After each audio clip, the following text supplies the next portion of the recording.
Queridos, nós estamos estudando nessas quartas-feiras, né, a nossa conferência do ano passado, 2018, a fim de que todos sejam um tema extremamente importante, profundo, ao meu ver, um dos temas mais relevantes, uma vez que trata de toda a história de Deus com a sua criação. Trata não somente da criação de Deus, mas da sua queda, da sua redenção e de como que Deus, no seu plano eterno, ele trabalha para conduzir de volta a criação que um dia caiu, que um dia se perdeu, de modo então que nós vamos conseguir contemplar até os capítulos finais da Bíblia, Apocalipse 21 e 22, que é a Nova Jerusalém, no novo céu e na nova terra. Portanto, é um tema extremamente abrangente e um tema que toca em pontos nevrálgicos da verdade de Deus, ou, de uma maneira geral, para que todos entendam, trata de doutrinas que são extremamente importantes. Eu evito muitas vezes usar o termo doutrinas, porque é uma palavra que já está bastante desgastada. Então eu prefiro falar que trata de pontos ou de aspectos da verdade de Deus que são extremamente importantes e que, uma vez compreendidos, é possível que nós possamos endireitar as nossas veredas e caminhar com passos retos, né? Eu quero convidar os irmãos a lerem dois textos comigo, inicialmente. O primeiro está em João, capítulo 14, versículo 6. E o segundo está em Hebreus, capítulo 10, versículo 19 e 20.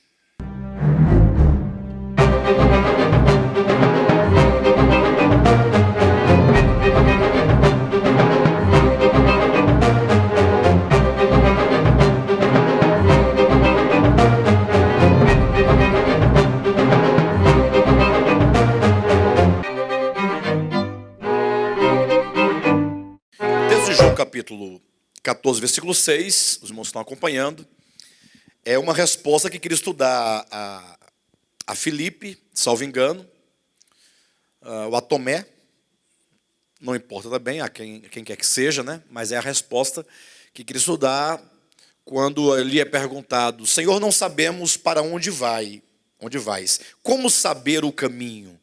E Jesus então responde: eu sou o caminho, a verdade e a vida, ninguém vem ao Pai a não ser por mim.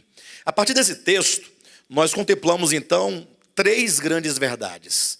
O caminho, quando ele diz eu sou o caminho, a verdade e a vida. Portanto, a vida, a verdade e o caminho, numa ordem inversa, estrutura a grande verdade acerca da relação de Deus com seu Criador, acerca da queda e acerca da redenção.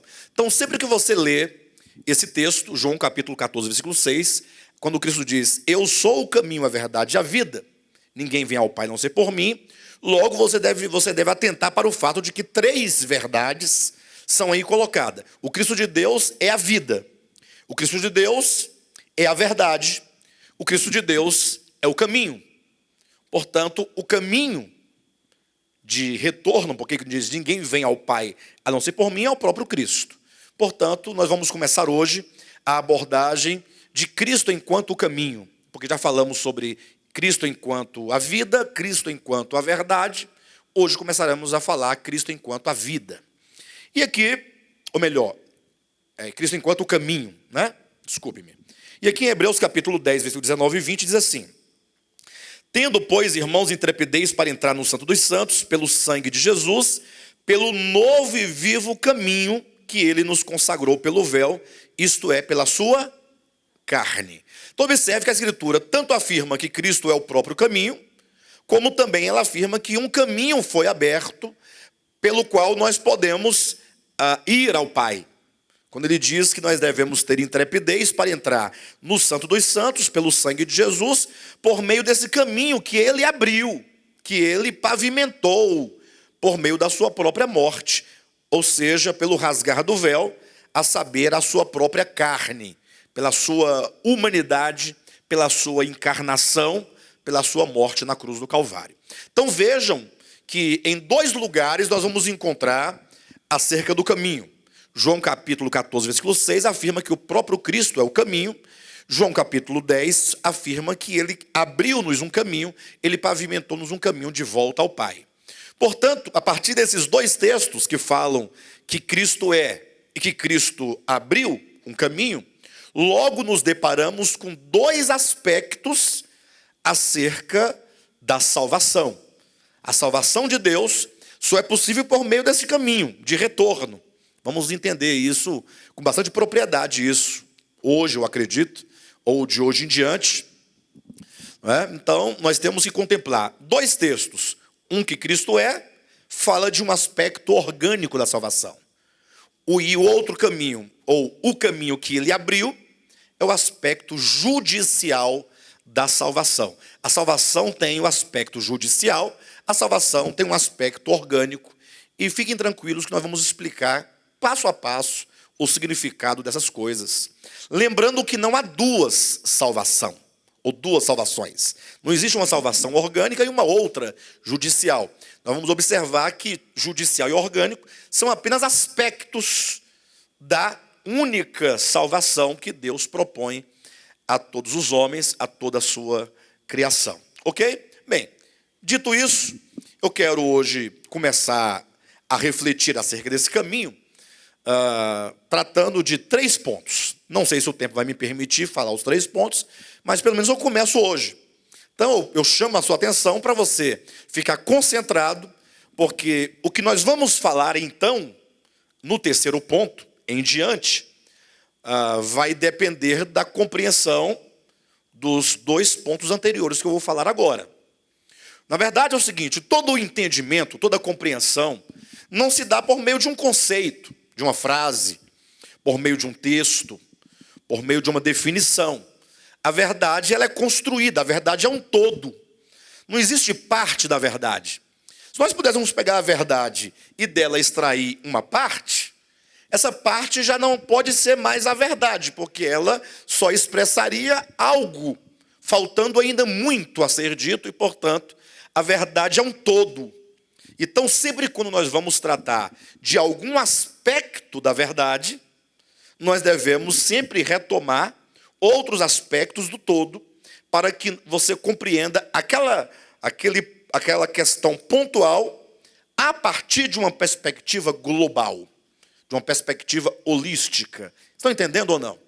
Talvez o grande problema que nós enfrentamos hoje, em relação à compreensão da verdade de Deus, seja exatamente essa: olharmos aspectos isoladamente, sem relacioná-lo com o todo, sem relacioná-lo com o que vem antes e o que vem depois, para que aquela parte, aquele aspecto, tenha um significado, não em si mesmo, mas a partir do todo da revelação de Deus. E a primeira coisa que eu queria trazer à memória dos irmãos, já falamos abundantemente, mas é preciso repetir, torno a falar, para conectar as partes. A primeira questão é a nossa relação com o Criador.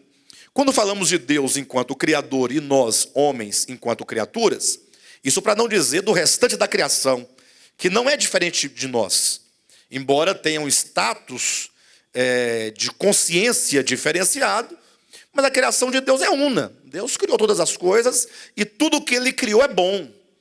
E tudo que Ele criou faz parte daquilo que Ele quis e que Ele desejou no seu coração. Mas tratando de maneira específica do homem, é importante que nós lembremos que o homem foi criado em Deus. Nós passamos a vida inteira ouvindo um grande engano, uma grande mentira, de que Deus teria criado todas as coisas a partir do nada.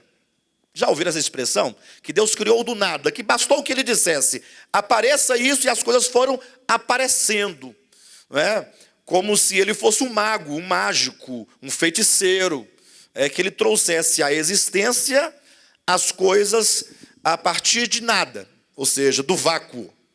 E você não vai encontrar essa declaração na Escritura, que Deus criou tudo do nada. Você vai ouvir e vai ler na Escritura que Deus disse haja e houve. Mas dizer haja e vir à existência não implica que aquilo veio do nada. Pelo contrário, em Hebreus capítulo 11, versículo 3, diz categoricamente que todas as coisas vieram a existir das coisas que não aparecem. Ou seja, elas vieram à existência de algo e não do nada. Hebreus 11, 3. Nós cremos, pela fé, nós cremos que todas as coisas vieram à existência das coisas que não aparecem, das coisas invisíveis, ou daquilo que é invisível, de uma maneira mais literal. Mas o fato é que todas as coisas vieram à existência daquilo que não se vê. Ou seja, o que não se vê é Deus, porque Deus é invisível. Até porque, sendo Ele Deus, e os cristãos chamam esse atributo divino de onipresença, ou seja, Ele está em todos os lugares, o que implica que Ele é infinito. Na linguagem matemática, Ele é infinito. Na linguagem cristã, Ele é onipresente. Ou seja, não há lugar onde Ele não esteja. Se não há lugar onde Ele não esteja, tudo o que existe no tempo e no espaço só pode existir nele. Por isso que no capítulo 1 de João, versículos de 1 a 4, quando João começa a sua narrativa, ele começa a falar daquele que é. Ou seja, no princípio era o verbo, olha o verbo ser aí. E o verbo era Deus, ou melhor, no princípio era o verbo ser. E o verbo estava, olha o verbo ser de novo aí. E o verbo era Deus. Ou seja, ele começa a dizer que o único que é, em realidade, é o próprio Deus.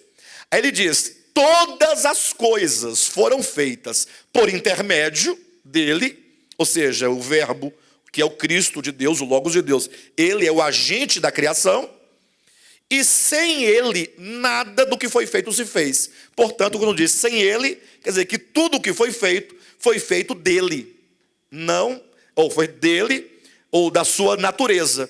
Cristo é, portanto, a vida que trouxe à existência todas as coisas que existem. Por isso dizemos que Cristo, ele é imanente na sua criação. O que quer dizer imanente? Ele está presente na criação. Ele não está simplesmente ao meu lado, embora esteja. Ele não está simplesmente atrás de mim, embora esteja, nem à minha frente, embora esteja, nem à minha esquerda, embora esteja. Mas, como o próprio apóstolo Paulo diz em Atos 17, capítulo 17, versículo 28, ele diz que todos vivem nele, todos existem nele, todos se movem nele. E aí ele fala uma expressão que, inclusive, ele não inventou, e tampouco ele recebeu uma inspiração, ou uma musa inspiradora, para poder dizer isso para ele. Ele foi buscar um pensamento dos gregos, viu, irmã Edna? Ele disse, como alguns dos filósofos de vocês disseram, de Deus nós somos geração. Eu estou apenas citando os textos, sem ler, porque isso é mensagem anterior, já lemos. E quem quiser conferir, Atos 17, a partir do 25, 26, 24, 25, 26, 27, 28, diz tudo que eu estou colocando aqui agora, que tudo não somente existe nele, ou seja, se eu aqui estou, enquanto um fenômeno diante de todos vocês, fenômeno é aquilo que um dia surgiu e que pode não estar mais aqui amanhã. Então, esse ato de eu existir é por causa dele. Nele estou, por isso eu existo. E nele eu me movo, e nele eu vivo. De sorte que ele diz que somos família de Deus, somos prole de Deus, somos geração de Deus. Ora, essa expressão prole, geração, família, é a palavra genus no grego, que implica natureza. Ou seja, eu não procedi do nada, eu fui gerado dele, eu procedo dele. E talvez a melhor figura para ilustrar essa procedência e essa origem da criação em Deus é o que está em João capítulo 15, que é a parábola da videira e os ramos. Quando diz, eu sou a videira, vós sois os ramos. Aí você tem que imaginar a parábola que ele está falando, a figura que ele está usando, a metáfora. Olha, o ramo, ele veio do nada? Estou perguntando para vocês. Ele procede, dá. Ele é um rebento. Ele é uma continuidade. Perfeito? Então, essa relação da criatura com o Criador é uma relação orgânica. Ou seja, não há criatura que não esteja em Deus. Tanto pela sua onipresença, pela sua infinitude, como pelo ato criador, que é um ato de gerar, que é um ato de trazer à existência a partir dele próprio, tendo o próprio Cristo como a vida que faz surgir, que faz nascer, que traz à existência aquilo que então não havia. Então, qual o sentido ou o significado disso? Ou melhor, qual é a implicação disso? É que uma vez que nós viemos de Deus, estamos em Deus, nós somos, querendo ou não, crendo ou não, aceitando ou não, totalmente dependente dele. Você não pode respirar, você não pode pensar, você não pode piscar os olhos se não for por ele.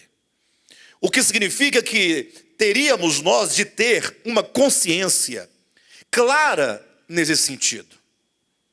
Interessante que nós dependemos de muitas coisas no âmbito humano. Nós dependemos de comer. Não dependemos do alimento? E para comermos, nós precisamos de trabalhar. Nós temos uma dependência, né? E quantas coisas nós não enfrentamos, até mesmo humilhações, o cansaço, a fadiga, contra a nossa vontade, mas nós nos submetemos a tantas coisas para obtermos materialmente e humanamente falando a nossa provisão, não é isso? Agora, imagine se nós desenvolvêssemos uma consciência da nossa total dependência absoluta em tudo de Deus. Como nós não deveríamos ter, então, uma submissão ao Eterno e desenvolver um amor em saber que Ele tão graciosamente se dá a nós como vida. Ele se dá a nós como respiração, como inteligência, como alegria, amor, paz. Ele se dá a nós como tudo. Tudo vem dele. Por isso que a Bíblia vai dizer em Colossenses 3:11, para que Cristo seja tudo em todos. Ora, para ele ser tudo, é tudo. Então, esse é o primeiro ponto que eu quero que os irmãos entendam. E que todo o problema da humanidade está exatamente neste ponto, nessa relação da criação com o Criador, uma relação de unidade orgânica. Qual é o problema que a humanidade tem nesse sentido? É de que a humanidade, em razão da sua inteligência, da sua razão, porque ao homem foi dado o atributo da escolha, do livre-arbítrio, como você queira usar, da livre agência, da liberdade, este homem, ele se tornou independente de Deus. Mas isso é um paradoxo, e é uma loucura. Como poderia o homem se tornar independente de Deus, se Deus é a vida que habita nele? Como poderia o homem se tornar independente de Deus, se Deus é o alimento para ele, é tudo para ele? Deus se dá na criação para nós, porque tudo que existe, existe nele. Então ele deu tudo para nós. Como eu posso me tornar independente?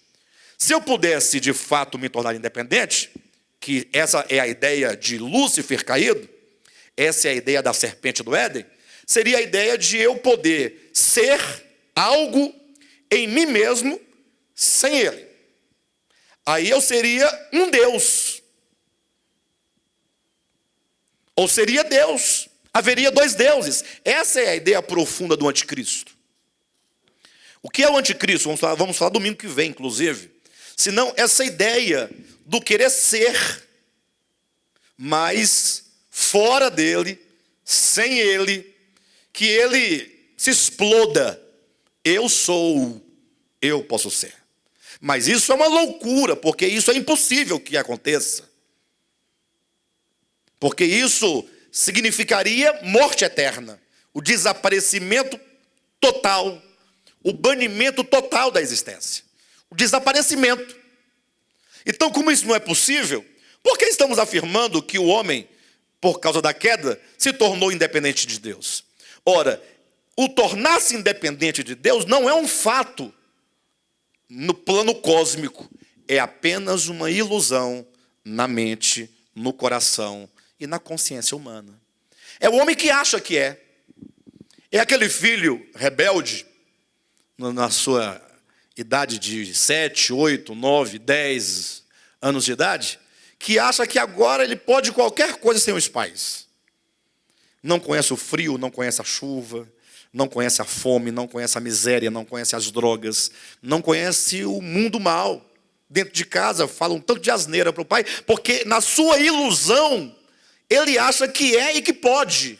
Então a queda não existe, ou melhor, a independência do homem em relação a Deus não existe como um fato orgânico no plano cósmico, senão no coração e na consciência. Então coloque definitivamente uma coisa no seu coração e na sua mente. Todo o problema nosso não está na religião que eu frequento. Todo o problema não está na comida que eu como, na roupa que eu visto, no lugar que eu frequento. Não está nas palavras que eu falo. Todo o problema da humanidade encontra-se no coração e na consciência. Portanto, a salvação de Deus para o homem tem como alvo o ser do homem. Isso é tão verdadeiro que Deus deu ao homem a sua lei, escrita em tábuas de pedras. Não é isso? Por meio de Moisés, Êxodo capítulo 20 até o 24 é o momento em que Deus dá a Moisés um tanto de mandamentos. Mandamentos bons, bacanas mesmo, rapaz, coisas maravilhosas. Não matarás, já pensou? Que coisa mais bonita. É uma coisa boa, né? E está no coração de Deus que ninguém mate ao outro e a ninguém e a nada, digamos assim. Mas o fato é que essa lei foi dada no Sinai. Por que não foi dada no princípio? E Paulo vai dizer aos Gálatas, no capítulo 3, que ela foi dada provisoriamente, até que viesse o Cristo de Deus. Ou seja, ela tem um papel interino. Ela tem um papel provisório. Um papel temporal. Essa palavra é ótima. Apenas para, conforme diz Paulo aos Romanos, aos Gálatas, abundantemente, apenas para mostrar o que está dentro do homem. Mais nada. Não tem função de salvar. Até porque Deus nunca esteve iludido de que o homem cumpriria a sua lei. Porque Deus conhece o coração do homem. O que significa então que o problema do homem não está no seu exterior.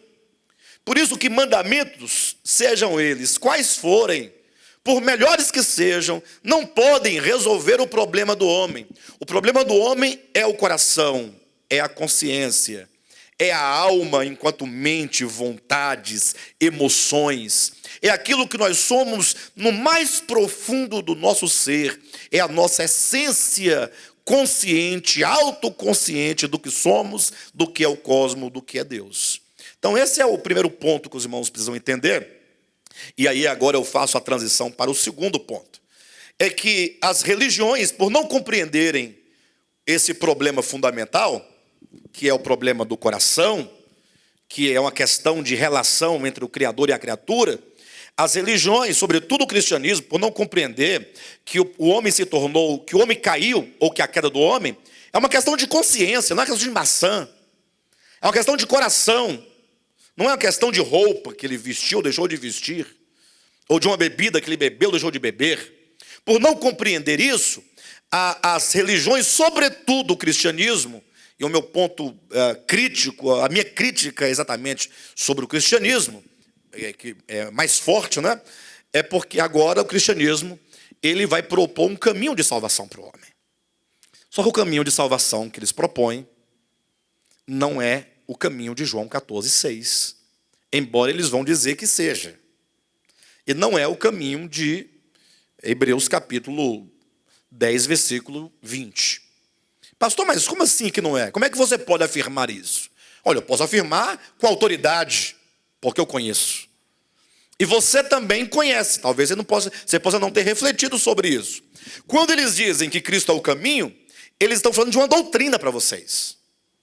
Eles estão falando de uma ideia.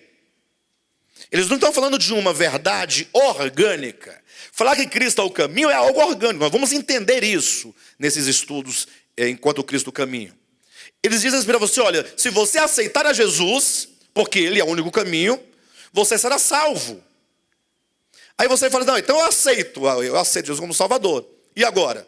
Não, e agora eles vão dizer, você vai ter que parar de fumar, vai ter que parar de beber, você vai ter que parar de frequentar bares, vai ter que parar de frequentar alguns teatros, algumas casas.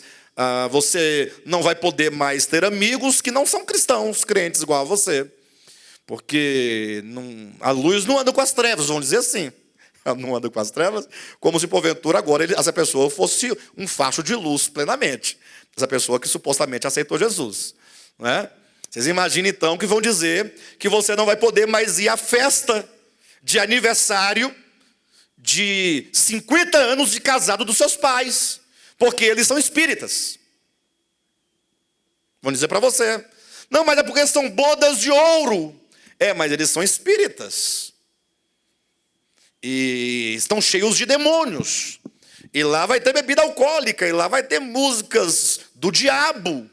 E você não pode. Então veja que o caminho que eles vão apontar para você não é o caminho, enquanto aquele que disse, eu sou o caminho. O caminho que eles vão apontar é um caminho de regras, e que eles vão inventando e reinventando a cada dia. Porque em cada época, em razão do desenvolvimento intelectual do ser humano, desenvolvimento dos aspectos cognitivos do homem vão evoluindo, e eles vão ter que ir mudando. Por exemplo, já houve época que o caminho pavimentado pela religião era você não ter um televisor em casa. E eu pergunto, o que o aparelho, o televisor da Sony, Sharp, Samsung, tem a ver com o quê? Me responda. Mas como depois vieram os grandes televangelistas, que precisaram da televisão para poder pregar e alcançar as grandes massas, o tempo mudou, a mente vai mudando, e aí televisão deixa de ser parte, uma pedra do caminho, que pavimenta o caminho. Mas vai ter que colocar outra coisa no lugar. Entenderam ou não? Inclusive, essa própria mudança de compreensão não acontece do dia para a noite. Por exemplo, os primeiros crentes a adquirirem televisão, isso talvez há 20 anos, quem sabe, foram aqueles de igrejas maiores, chamada da sede. Por quê? Porque a sede tem 5.000 membros. E a sede tem muitos empresários, porque é uma igreja grande, é um templo muito chique. Então, o carpete do púlpito lá é vermelho, as cadeiras são acolchoadas. Então tem médico, tem doutor, tem advogado, pessoas de mente mais esclarecidas, portanto mais evoluídas, e que são mais fáceis de aceitar que agora a televisão pode entrar, que não tem nada a ver. Agora vai numa congregação dessa sede, lá no interiorzinho, para você ver se até hoje eles não estão dizendo a mesma coisa, inclusive dizendo que a sede deles está apostatada, em cumprimento à palavra. Desculpe eu colocar nesses termos, mas é uma questão totalmente política, econômica e social. Quanto mais pobre é a pessoa, quanto menos recurso ela tem, quanto menos estudo ela tem, menos educação ela tem, mais ela fica travada nas invenções do homem. Mas ela acredita, por exemplo, quer ver uma coisa?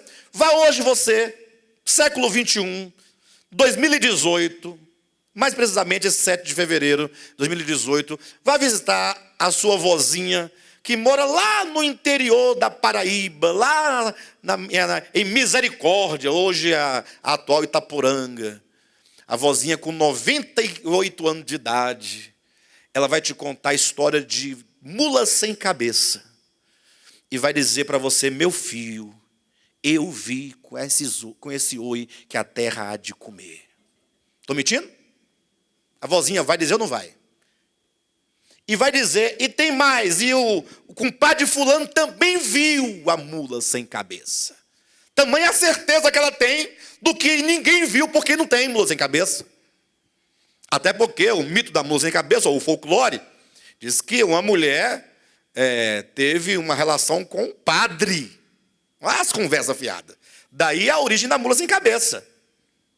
Daí a mulher vira mula sem cabeça num determinado período do ano, porque teve relação com o padre.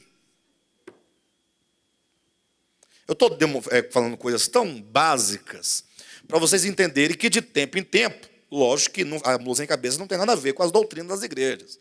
Mas já houve tempo, por exemplo, que o homem não podia, por exemplo, usar calça jeans, usar tênis. Tinha que ser calça social. Aí o crente pobre usava calça de tergal, o crente rico usava calça de linho. Mas, desde que fosse social, tinha umas que tinham umas pregas, 3 pregas na frente. Calça social de homem com 3 pregas na frente. 6, 3 de cada lado. Era moda. Vocês lembram disso? À época, eles entendiam que usar calça jeans era pecado, ia para o inferno, queimar num lago de fogo eternamente, porque você descumpriu a vontade de Deus. O que isso tem a ver? Lógico, eu estou falando de 30, 40 anos atrás. Mas vindo de lá para cá, essas coisas vão passando, mas outras vão substituindo. Hoje, o que substituiu tudo isso, pelo menos na maioria das igrejas neopentecostais, neo quer dizer, é uma igreja pentecostal nova, com a mente nova, no novo tempo. É dinheiro. Se você não dá o dízimo, você vai para o inferno. Se você não obedece ao pastor, você está em rebelião. Ora, se você está em rebelião, algum rebelde pode ser salvo? Rebelião é coisa séria. É tão séria a questão da rebelião que Deus disse o seguinte: honra a teu pai e a tua mãe para que se prolonguem os teus dias sobre a terra. Então eles vão colocando, não que a obediência não seja requisito, não de salvação, mas é um atributo de uma vida salva. Mas o fato é que coloca-se uma autoridade imposta e se exige uma obediência ao homem como condição. Do contrário, fora usos e costumes que variam aí de ministério para ministério. Então, eu estou falando de que, por falta do entendimento da relação da criatura com o Criador, da criatura, da dependência, e de que a queda ocorre tão somente no coração e na mente em relação à fonte de todas as coisas, é que se prega uma pseudo-salvação. Ou seja, uma falsa salvação. Prega uma salvação que não é salvação. E eu posso provar isso para vocês também.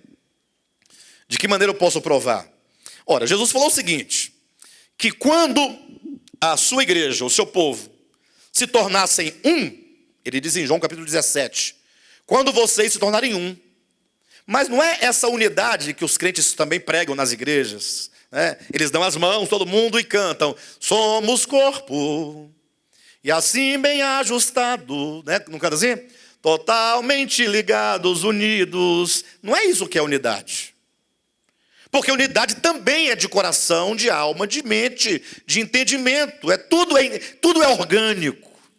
Não adianta você cantar, seja qual for o hino de unidade, mas você não conseguir se ver um com o seu inimigo, se ver um com aquele que te feriu, Se ver um, e não somente vê-lo, considerá-lo doutrinariamente, mas você ter o mesmo amor que você tem para consigo mesmo, ter para com ele. E olha que essa unidade de Deus não é somente uma unidade entre homens. Eu nunca disse isso aqui, mas eu vou dizer agora para vocês.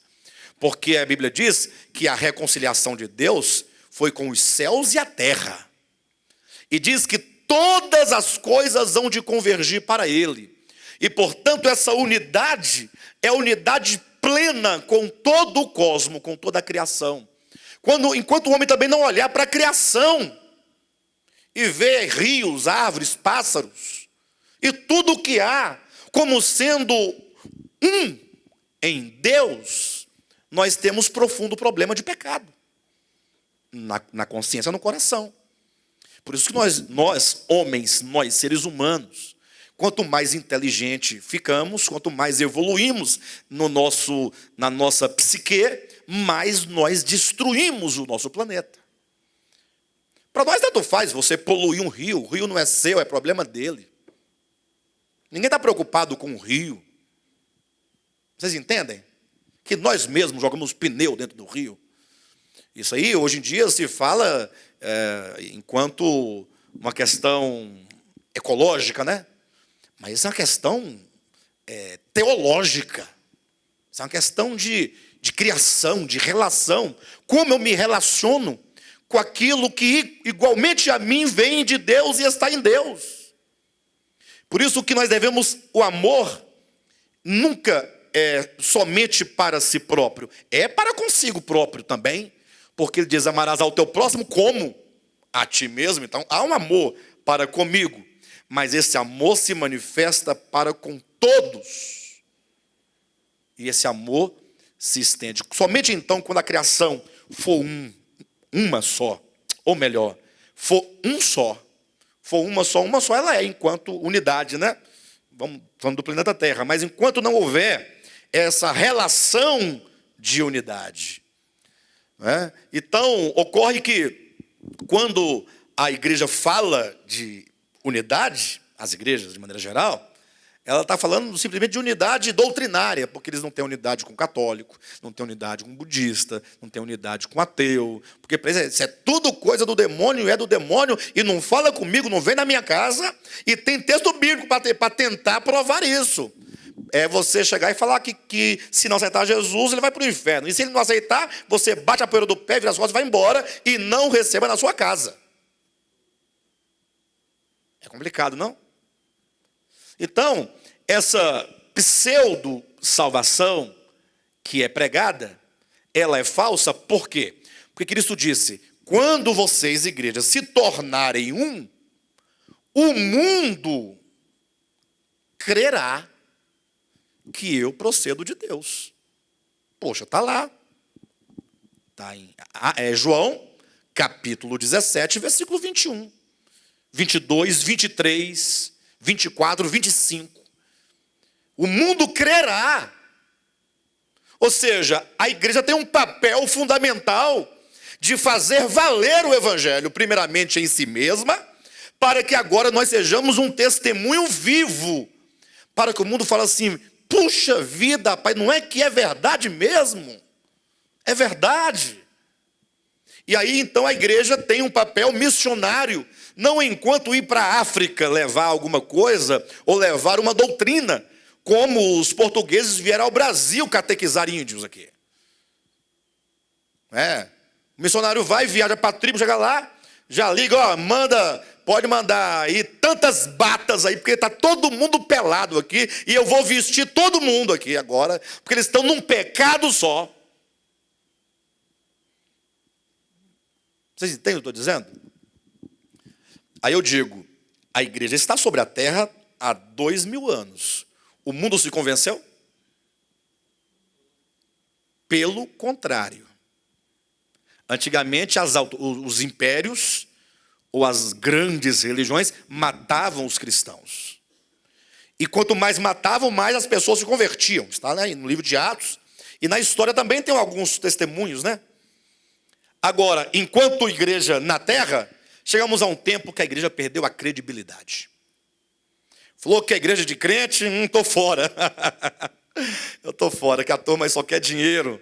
Essa turma aí, bando de ladrão.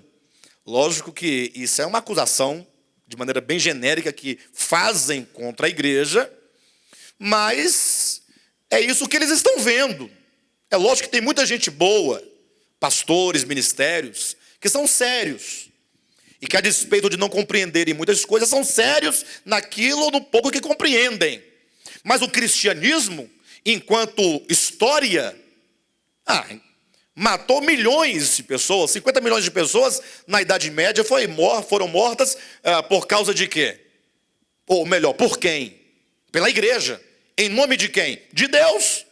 A igreja que mata as pessoas numa fogueira, que acende uma fogueira para queimar a pessoa viva, ou que arma uma arena e joga uma pessoa para ser comida por leões, quer que o mundo creia que Jesus é o Filho de Deus, aquele que disse que você, ao ser ferido na face direita, deve oferecer à esquerda para apanhar pela segunda vez, sem rancor, sem ódio, sem retaliação, sem vingança, pelo contrário, em amor, abençoando, orando, amando, socorrendo o inimigo. Como é que o mundo vai crer? Não tem como crer. E pode vir o discurso que vier, não vai funcionar, porque o que prevalece não é o que se diz, é o que se vê. E a história é que prova que não está funcionando essa pseudo-salvação. Entenderam? Não está funcionando. Lógico, há muitos que têm experimentado a salvação de Deus. Eu não estou dizendo que ninguém está no processo de salvação. Eu quero dizer que, enquanto igreja histórica, na história, não vemos.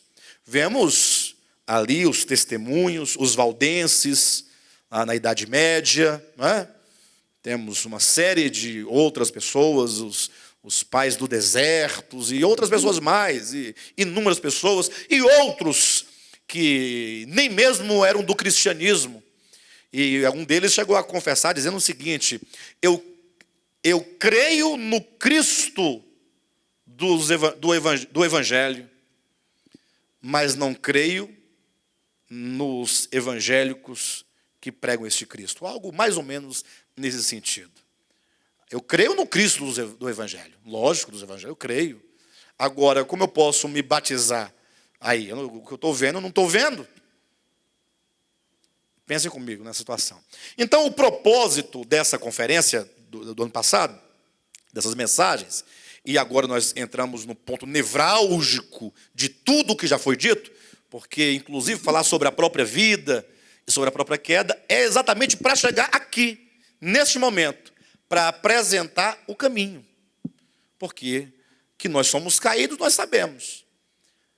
Agora, eu quero ser salvo, eu quero experimentar a salvação. Então, eu preciso de compreender o caminho, para que eu não fique numa pseudo-salvação. E é tão complicada a questão, não a questão do caminho em si mesmo, que nós vamos revelar e trazer aos irmãos, mas a questão de como que as religiões e o cristianismo e os crentes, sobretudo, veem essa questão da salvação, ou essa questão, digamos, do caminho, é que quando nós falamos, por exemplo, que nós vamos agora tratar de Cristo enquanto caminho, certo? Um caminho que tem o aspecto judicial, que é o fundamento para o orgânico. Ou seja, é um documento que se assina para que você se aproprie de uma herança gratuita que ele te dá. Então, quando se fala da salvação, as igrejas começam, quando se fala do tema salvação, elas vão discutir a doutrina. Por isso que existem arminianos, calvinistas, tem aqueles calvinistas moderados, os calvinistas mais... se tem um moderado, tem o mais extremista, mais radical. Aí vão se classificando. São várias classificações no âmbito da defesa da doutrina, de sorte que caminho De modo que Cristo, caminho, salvação, se tornam dogmas, se tornam pontos de doutrina. Você acredita deste modo ou daquele modo? A própria graça se torna uma doutrina. Graça não é doutrina, graça é Deus. O caminho não é doutrina, o caminho é Deus, é Cristo. A vida não é uma doutrina, é Deus. É o ser divino que é. Não há de se discutir essas coisas.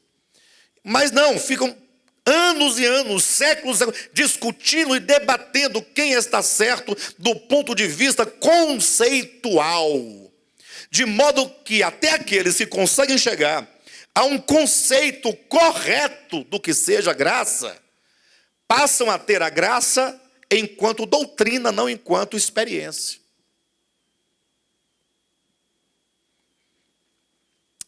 E isso eu percebo em vários setores do cristianismo, até mesmo aqui. Nós falamos tanto da graça de Deus, do amor de Deus, mas muitas vezes eu fico vendo como que nós somos ávidos pelas verdades, nós somos ávidos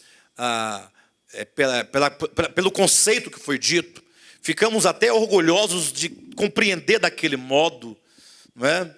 Mas falta-nos a força daquela verdade para nos fazer proceder.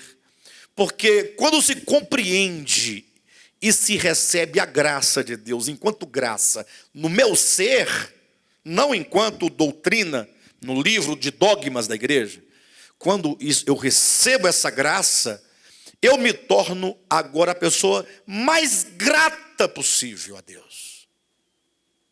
E essa gratidão só tende a aumentar.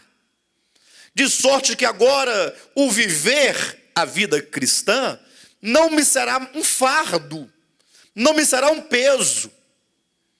Não haverá necessidade de pastor e de ninguém ficar insistindo, por exemplo, em grupos familiares. Parece que o grupo familiar vai encerrar, né, pastor? Encerrou. Por que encerrou? Pois é, encerrou porque não funciona. Por quê? Porque é um fardo. Ter que reunir com os irmãos, um fardo. Enquanto deveria ser a nossa alegria, estar com os irmãos reunidos, poxa vida. E melhor ainda, tomando um café, tomando um chá, comendo um biscoito. Não é para ficar orando de joelho, tal, não. Porque tudo isso tem que ser destruído, essas maneiras também devem ser destruídas. Esses rituais, como se Deus fosse um velho carrancudo, né, um velho casmurro, um Deus casmurro, sentado, olhando, para saber se vocês estão com os dois joelhos no chão ou só um. Não é assim. A comunhão, ela acontece dentro da vida e da organicidade. Aqui eu estava conversando, a irmã estava comendo uma maçã, ali, que coisa mais bonita, comendo uma maçã. Tem coisa melhor do que comer uma maçã na hora que está sendo pregada a palavra? Mas é porque tem que respeitar a casa de Deus. Qual é o desrespeito em comer uma maçã? Ela está se alimentando, precisa. Tem pessoas que precisam, inclusive, não é? Por vários motivos. Mas não. Então, aí às vezes eu penso, às vezes o congregar é um peso. Mas nunca me foi peso ir para o churrasco. Ir para o trabalho é um peso, mas eu sou obrigado. Mas tem grana para vir, eu sou obrigado. Agora, tira o salário, você não vai mais. Nunca mais você precisa pelar. É obrigado.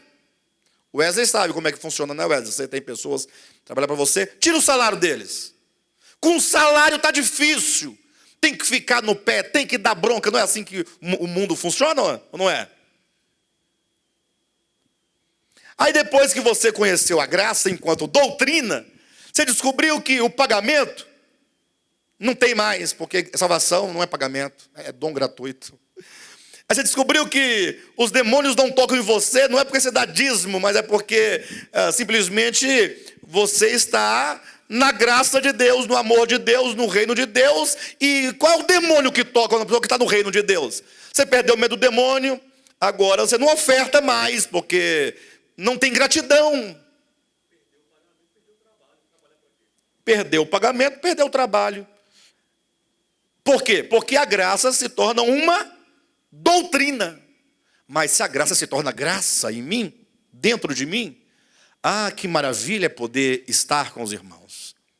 Que maravilha poder participar do progresso da igreja. Que maravilha é eu poder servir os irmãos. Domingo que vem, o irmão Wesley vai ficar lá fora. Se estiver chovendo, não tem problema, traga um guarda-chuva grande, andando da ponta da rua a outra. Você e outro irmão, enquanto você sobe, o Istvan desce. Vocês se cruzam e desce. Até acabar o culto. Mas por quê? Porque tem pessoas que passam roubando os estepes dos carros dos irmãos. Então, para o irmão ficar aqui dentro tranquilo, despreocupado, porque ninguém vai levar o estepe dele, vocês vão servir a esses irmãos que estão aqui dentro. Aí você vai ficar lá fora numa chuva, numa alegria, porque você tem a oportunidade de servir ao seu irmão que está ali recebendo a palavra. Mais do que isso, você tem a oportunidade de contribuir com o reino de Deus. Que coisa maravilhosa. Você vai ganhar quanto por isso? Eu não, já ganhei.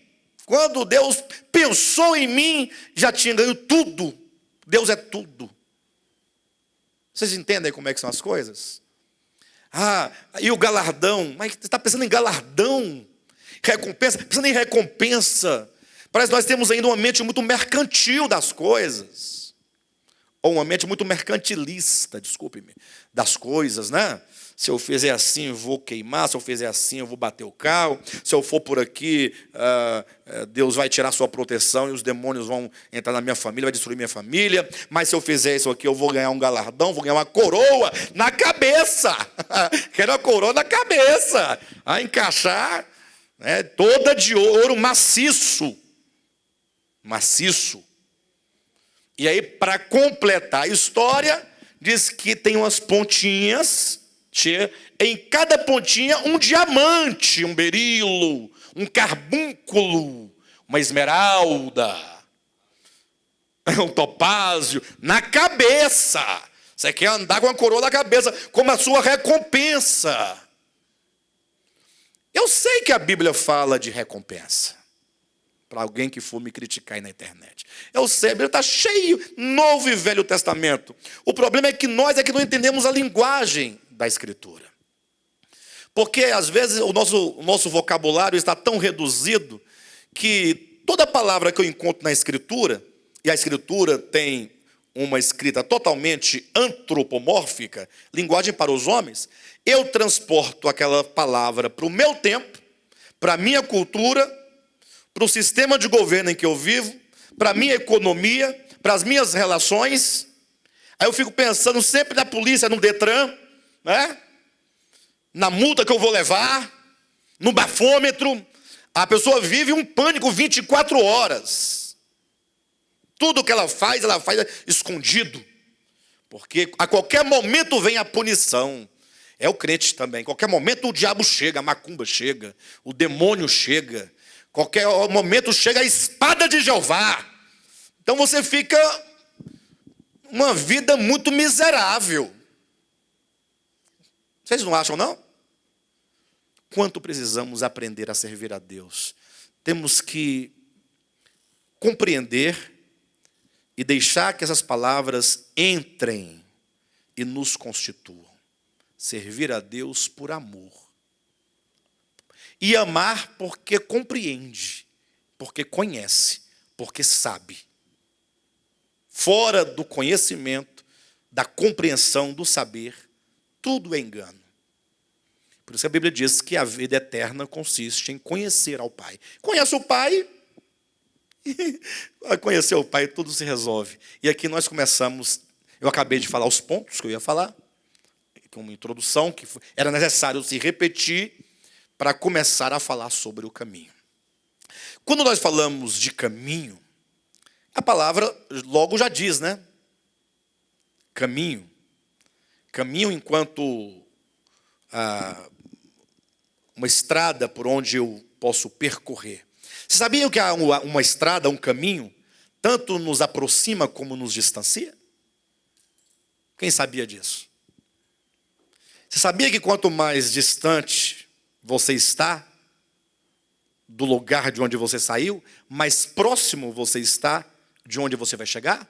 O que implica que distância e aproximação estão numa relação?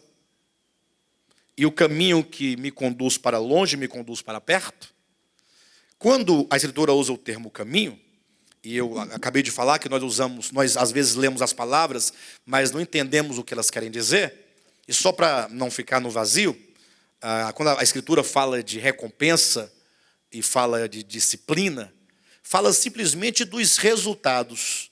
Não que Deus dá ou deixa de dar, mas de todos os resultados que nós colhemos pelas nossas próprias escolhas e atitudes. Não é uma questão de que Deus agora vai me dar por causa disso. Não, Ele já me deu tudo. E se porventura na disciplina, na punição, eu perdi tudo, não foi Ele que me tirou. Foi eu que me afastei da fonte de todo bem, conforme o próprio Deus declara explicitamente, embora por metáfora, mas Ele diz: 2 males cometeram o meu povo contra mim. Espantai-vos disso, ó céus. Ou seja, os céus ficam espantados. Ou seja, Deus conclama os céus a se espantarem diante do que Ele vai dizer. O que foi de tão absurdo que vai arrancar o espanto dos céus? O meu povo abandonou o manancial de águas vivas. Está lá, o manancial está lá. Nunca deixou de estar. Qualquer hora você pode, Josué. A hora que você quiser. O próprio profeta Jeremias, ele fala no capítulo, salvo engano, 55, né? Vinde, comei e bebei de graça, sem preço, ó, vinho, ou pão e leite, vinho e pão, algo nesse sentido, de graça. Agora o povo abandonou, aí o povo vai lá e cava uma cisterna, e a cisterna é rota. Aí daqui a pouco vem aquela seca, não tem um pingo d'água. Isaías 55, né? Porque aí vem a seca, não tem um pingo d'água na cisterna. Porque Deus o quê? Você deixou o manancial, cavou a cisterna, não tem água, e Deus está te punindo? Deus está dizendo: filho, aqui está o manancial. O manancial nunca foi retido. Deus nunca colocou cerca em torno do manancial e um porteiro cobrando entrada. Quem quiser entrar e tomar um pouco do manancial vai ter que pagar. Não existe isso na Escritura. Deus não vende nada, até porque tudo é dele. Você é dele. Deus não tem dinheiro, Deus não guarda dinheiro. Tudo é dele, o universo é dele, todas as leis do universo é dele. Tudo é nele, dele e para ele, não tem porquê. Então, conceito de punição, disciplina e galardão não está nessa relação mercantilista. Está para uma relação de um coração que se afasta ou se aproxima de Deus. Então, tratando do caminho, o caminho que me leva para algum lugar me distancia do lugar onde eu estava. E talvez a melhor metáfora, o melhor exemplo para nós começarmos a falar sobre o caminho está na parábola do filho pródigo. E aí a parábola ela é muito rica. A parábola do filho pródigo, como costumam chamá-la, né? Até porque seria indevido chamá-la de parábola do filho pródigo, porque a parábola ela é tão ampla em tantos conceitos que ela traz, que chamá-la de parábola do filho pródigo é reduzi-la à experiência de um filho. Até porque a parábola começa dizendo que um pai tinha 2 filhos, então já não pode ser a parábola do filho pródigo, porque já são 2 filhos. A parábola fala do pai, fala da casa. Então, mas ela é conhecida como a parábola do filho pródigo. Essa parábola ela é muito rica, porque ela fala que um pai, dono de uma grande propriedade, E eu sei que a propriedade é grande porque havia muitos trabalhadores. Lembra que o filho, lá no final da palavra, dizer: na casa do meu pai tem pão com fartura, e até os trabalhadores comem pão. Lembra?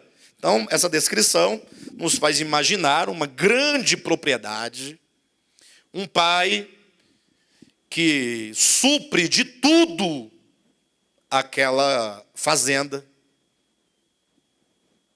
tanto dos filhos quanto dos empregados, tudo. E diz, a parábola começa falando de um filho em especial, ou de um modo específico, né? De um filho. Eu não quero entrar no todo da parábola, eu quero pontuar algumas questões da parábola para você entender a questão do caminho. Esse filho um dia nasceu. Não nasceu? Bebezinho. Quanta dependência, porque nem para nascer ele pediu, ele não quis. Dependeu para vir à existência dos pais. Gerado, ou melhor, concebido, primeiramente concebe. E então foi sendo gerado, a gestação, o processo. Quando nasce, precisa de alguém para cortar o cordão umbilical, não precisa de alguém? De uma parteira? Porque aquela criança não pode nada, absolutamente. Ou seja, na sua existência, estou falando do filho chamado o filho que se perdeu. Então, estou imaginando com vocês como que esse filho, ele é totalmente dependente em todos os sentidos. Inclusive, até para comer, enquanto estava no ventre da mãe, comia pelo que a mãe comia, porque a comida que ela comia, então, é processada e pelo cordão umbilical recebe tudo o que precisa para. E agora que nasceu, não consegue sair de um lugar para o outro, porque não anda, não rola, não enxerga como nós adultos enxergamos, ainda está muito opaco, não tem a percepção sensorial, tato, olfato, nada disso ainda, não é? Então tem que ter alguém ali para pegar, para dar o banho, para dar a comidinha, dar o peito e tudo, e todo aquele cuidado. O princípio revela e demonstra essa relação de dependência. O problema é quando as faculdades da criança vão se desenvolvendo e ela começa a se entender como gente. Esse é um grande problema. Isso é um grande problema. Infelizmente, isso acontece dentro de igrejas, né? A pessoa vem, aprende 5 versículos da Bíblia, aí agora, né? Já posso montar minha igreja. É incrível, gente. É incrível. Isso acontece nas melhores igrejas, em todas elas. Agora se acha no direito de qualquer coisa, de falar qualquer coisa, fazer qualquer coisa. Porque quando nós vamos criando as faculdades, agora começa a ter em si, vai surgindo em si o eu. E qualquer coisa que me contrariar está sujeito ao meu juízo, ao meu julgamento. O pai agora já não é tão bom. Pensa no filhinho lá, já nos seus 7 anos, crescendo na casa do pai. A mãe já não é tão boa assim. Uma criancinha, aos 4, 5 anos de idade, admira o pai. O pai para ele, né? Se ele assiste desenho animado, ele compara o pai dele com quem, pastor Josué? Sim, mas um dos personagens lá com Superman. E olha para a mãe e vê a Mulher Maravilha. A fantasia do menino, né? O irmão mais velho é o protetor. Ele está garantido ali junto do irmão mais velho. Então, mas aí vai criando uma certa identidade que na psicologia chama-se de individualidade. E é estranho porque a palavra individualidade, que procede de individual, de onde vem indivíduo, é uma palavra paradoxal. Sabe por quê? Por que o que quer dizer indivíduo? Quem sabe? Eu falei agora há pouco que a gente fala as palavras, mas a gente não consegue julgar as palavras pelo que elas são em si mesmas, pela carga semântica originária, mas nós transferimos para o nosso tempo, para a nossa cultura, e interpretamos totalmente equivocado. Indivíduo, individual, né? Indivíduo. In é o quê? É uma partícula de negação. Dividir. Aquilo que separa, não é? Se é individual, indivíduo é indivisível. Indivíduo deveria significar aquilo que não se divide. Aquilo que, enquanto parte, só é parte plena no todo.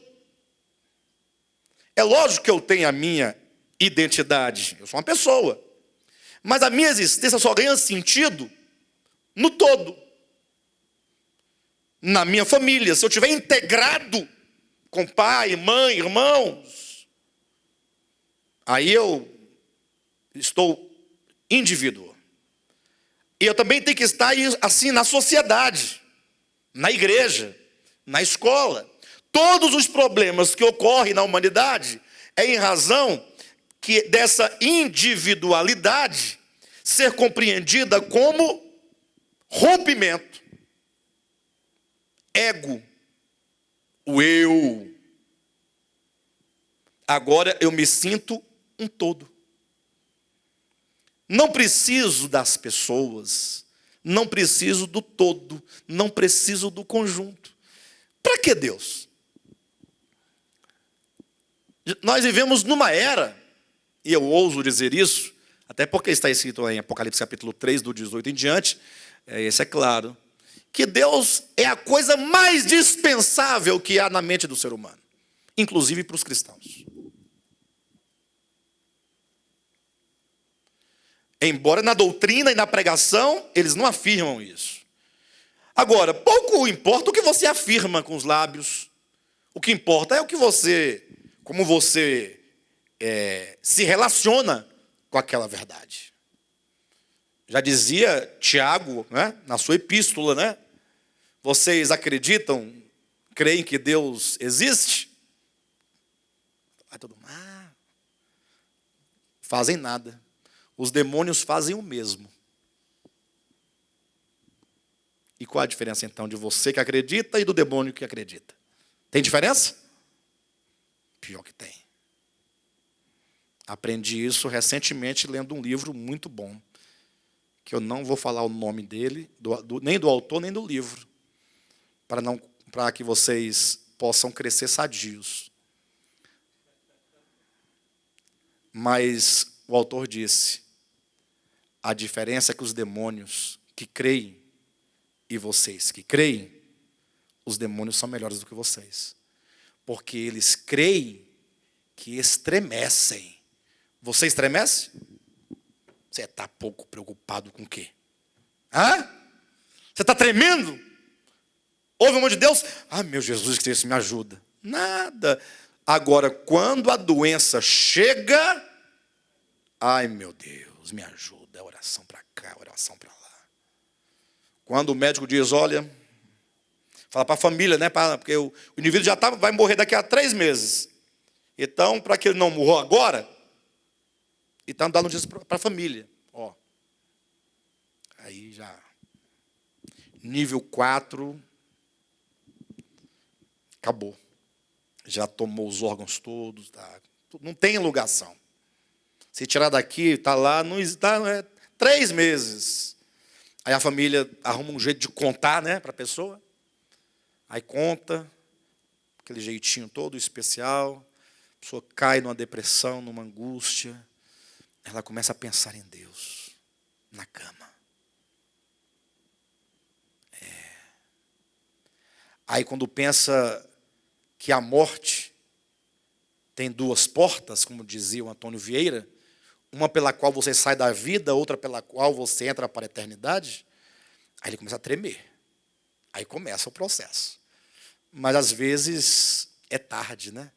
Não que estou falando tarde, eu quero dizer que aquilo que você poderia usufruir agora, nesse momento de transição, não, você agora vai continuar do outro lado.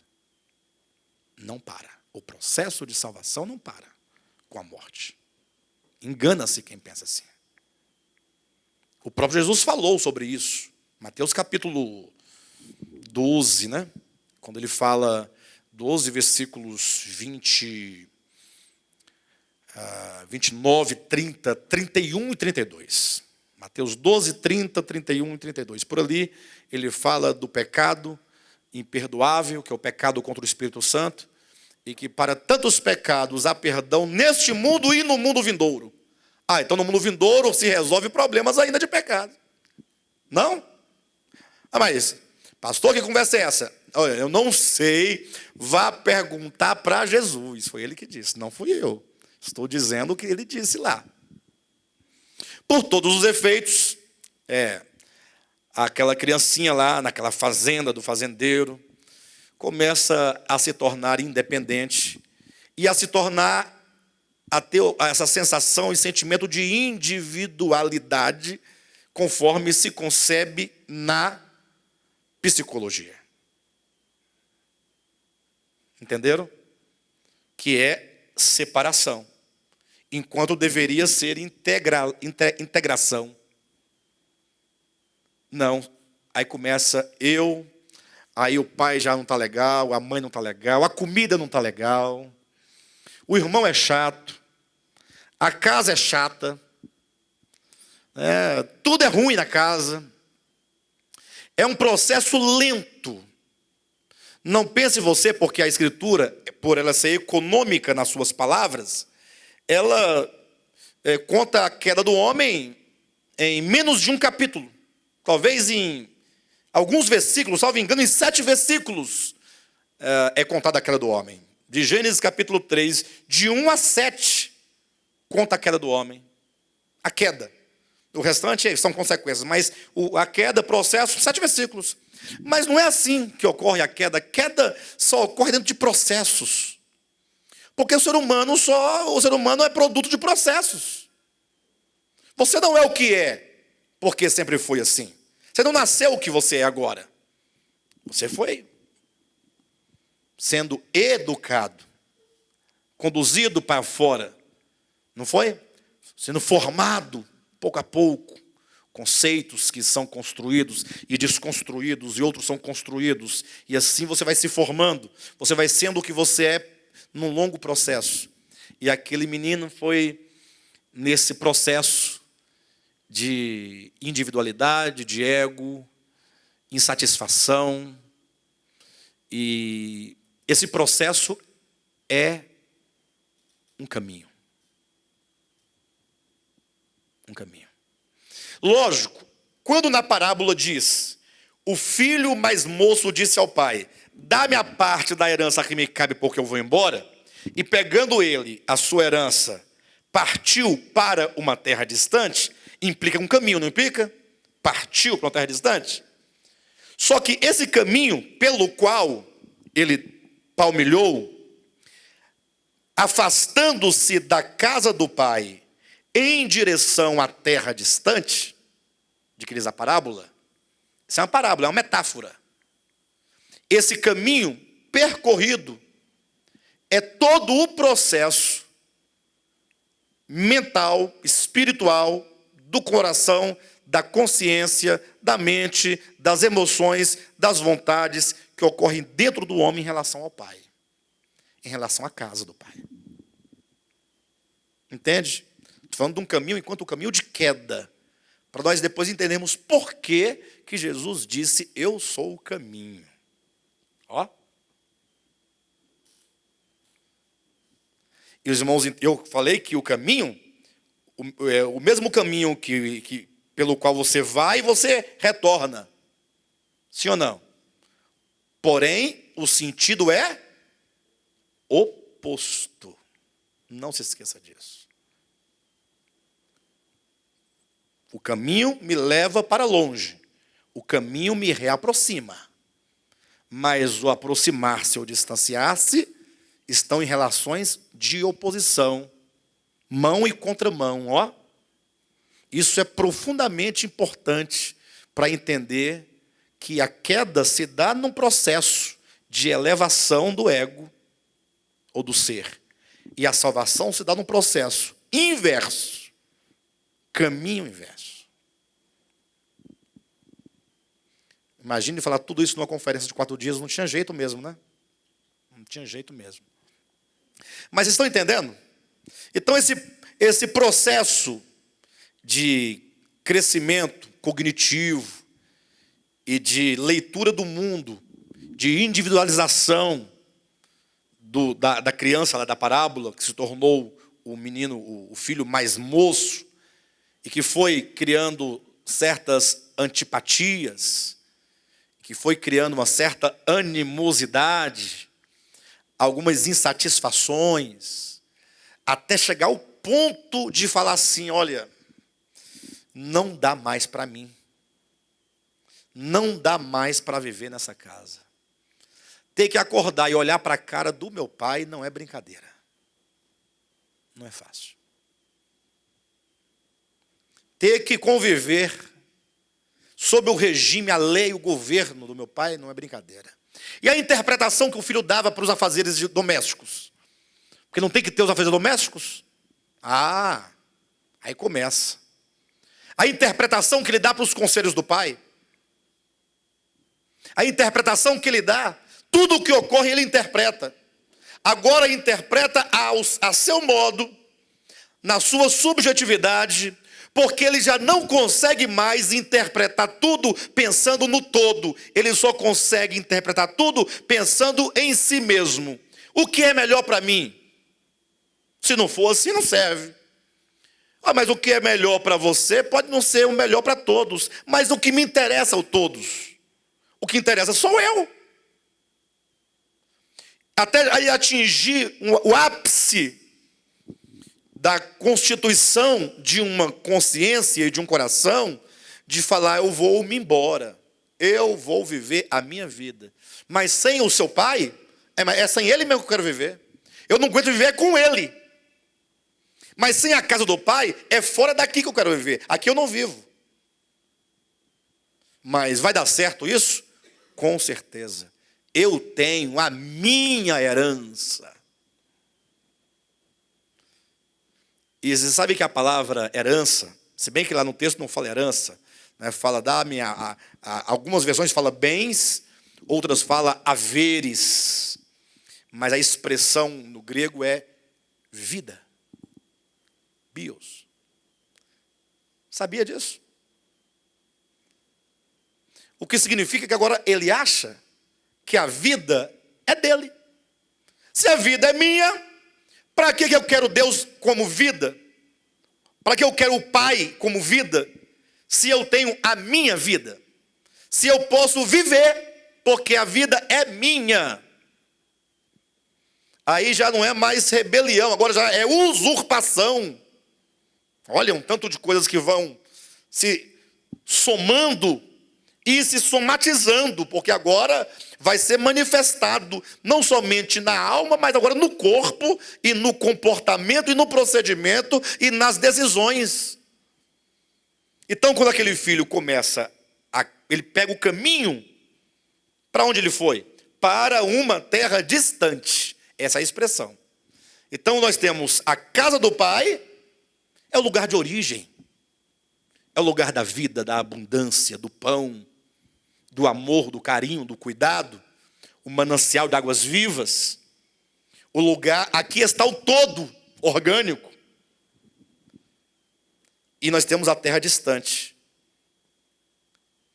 que em Gênesis 3 é comparado à terra fora do Éden. Lá em Gênesis 3 nós temos o Éden e temos para fora do Éden, o fora do Éden. Entenderam? São figuras, são várias figuras, mas que no final é uma coisa só.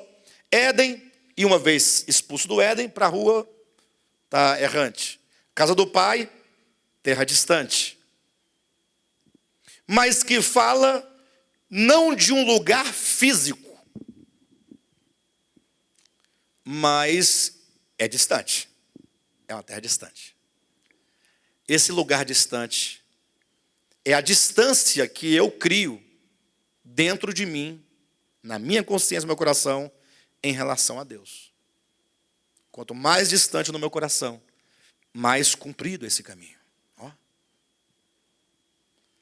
Até que, diz a Escritura, que depois de um bom tempo, ele chegou a passar fome, necessidade, e como não tinha ninguém para lhe dar o que ele precisava, ele falou, eu posso trabalhar. Está pensando o quê? Que é só assim?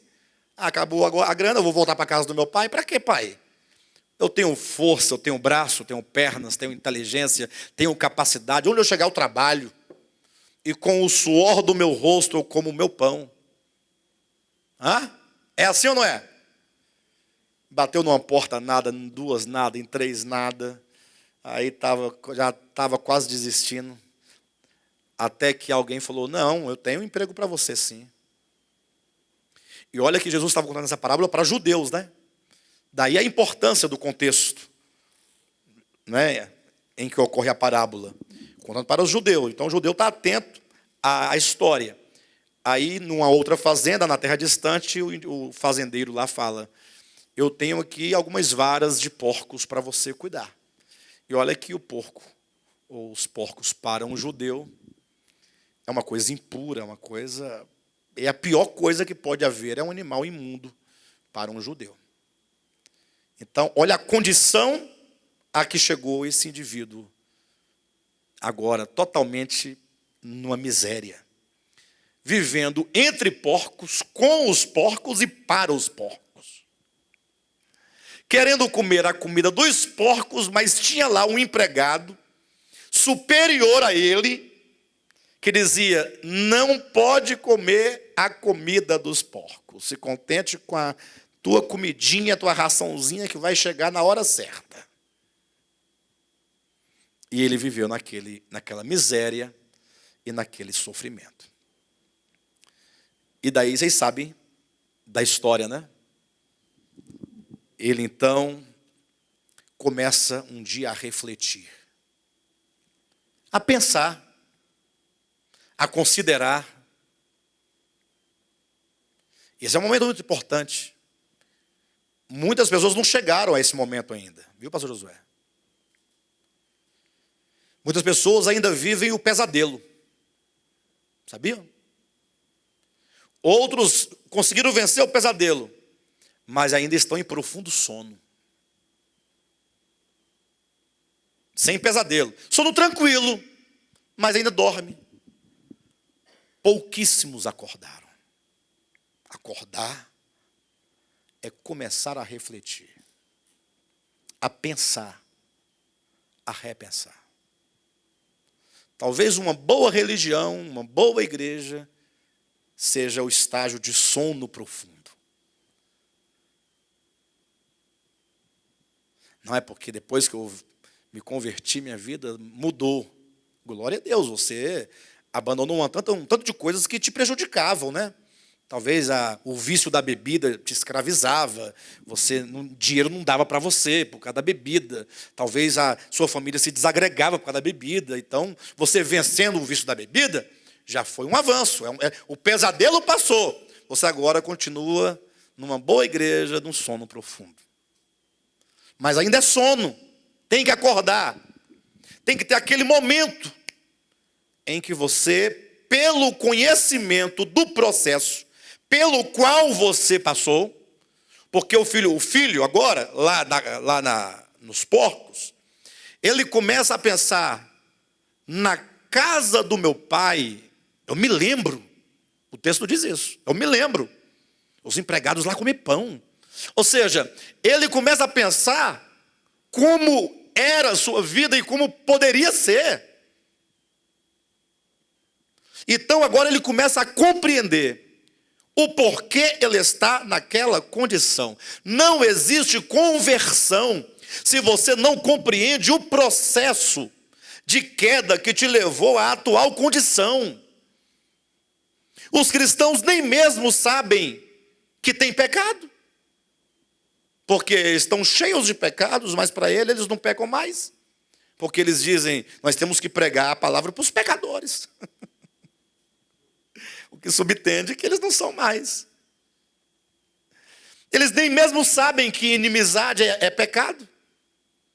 Porque inimizade é a manifestação do espírito diabólico, que é ruptura. Ah, eles não sabem disso? Sabem. Não sabem. Ué, se sabem, então piorou a situação. Porque as igrejas estão cheias de inimigos. É o pastor que não fala com o vice-pastor, porque o vice-pastor está para tomar o lugar dele. Então, nessa disputa, não se falam. Ou fala pouco ou só necessário. É a esposa do pastor que não fala com o obreiro fulano de tal, com a irmã fulano de tal, porque tem problema, inimizade. Sono, está dormindo. Não compreendeu o processo. Pastor, dá um nome para esse processo. Separação, individualização. É o ego que nos separa de tudo e de todos. É o caminho que me distancia. É o caminho que me leva para uma terra distante. É o caminho que me faz pensar ser o que não sou. Sendo eu algo, embora insignificante diante do todo, eu penso que eu sou o todo e que o todo é nada. Porque agora eu posso matar o sistema, eu posso matar animais, eu posso matar pessoas, se não for com armas, posso matar no meu coração, posso matar com palavras, posso matar com injúria, posso matar com difamação. Eu posso tudo, porque eu e o meu Deus, porque eu tenho o meu Deus que me aprova e que reprova vocês todos. Isso é um sono muito profundo. Não consegui enxergar o processo de queda. Há um caminho percorrido e que continua a ser percorrido. Por isso que uma das palavras encontrada na Bíblia, e que é um jargão na boca dos cristãos, pastor Josué, é a tal da conversão. Ah, eu me converti, então. E, pessoal, para pensar um minuto, ou melhor, um segundo. O que é conversão? Convencer? Não é convenção, é conversão. Hã? O caminho está melhor, eu estou indo no caminho. Para eu me converter, eu tenho que mudar de direção. Eu tenho que fazer uma curva de 180 graus e começar um caminho inverso. Tem nada a ver com mudar as roupas, a comida e a bebida e o lugar. Isso não foi a queda. Lúcifer não ouvia Roberto Carlos, não ouvia Tim Maia. Lúcifer não bebia cerveja. Lúcifer não tinha televisor em casa, não assistia filmes, não ia ao teatro. E ele é o protótipo da queda. Ele é a origem da queda. Ele é o start, é a fonte. Então, temos que entender isso, para a gente parar dessa religiosidade e, sobretudo, parar dessa perseguição religiosa que fazemos uns contra os outros. Josué, eu te vi lá no mercado. Me viu no mercado que dia? Ela ficou preocupado. Por quê? Não, vou fazer compra com minha esposa. Não sei, eu vi vocês dois lá. Só que eu vi você numa sessão do supermercado. Que sessão? O coração dele está pulsando, de medo. Só que o refrigerante estava do lado direito da prateleira. E você estava olhando na prateleira que estava à frente do seu lado esquerdo.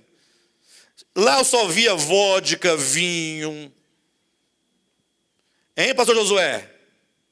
Aí o Josué, para se sair do problema, não é porque minha esposa aprendeu a fazer uma carne ao vinho.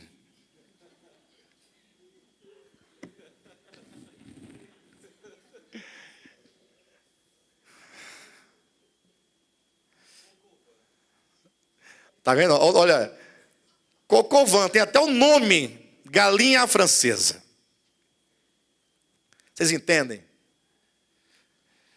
Então, parar com essas coisas, nós temos que compreender. Quando disse que o filho, lá no meio dos porcos, caiu em si, significa que ele acordou, lembrou, compreendeu.